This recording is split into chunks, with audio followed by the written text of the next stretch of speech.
प्रणम्य शिरसा देवं गौरीपुत्रं विनायकं भक्तवासं स्मरणे नित्यम् आयुकामार्थसिद्धिये।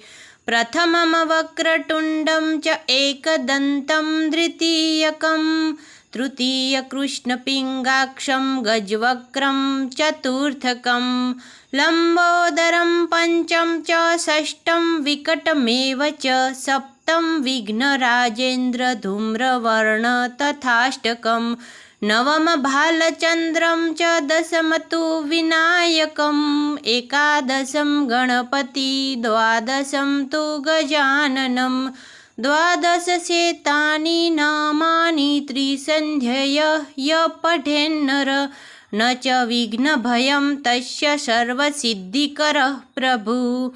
विद्यार्थी लभते विद्यां धनार्थी लभते धनं पुत्रार्थी लभते पुत्रा मोक्षार्थी लभते गतिं। जपेद्रणं पतिस्तोत्रं षड्भिर्मासे फलं लभेतं सवत्तत्सेरण सिद्धिं च लभते नात्र संशयः। अष्टेभ्यो ब्राह्मणेभ्यो लिखित्वा यः समर्पयेत् तस्य विद्या भवेत्तस्वा गणेशस्य प्रसादतः इति श्रीनारदपुराणे संकटनाशं गणेशस्तोत्रं सम्पूर्ण।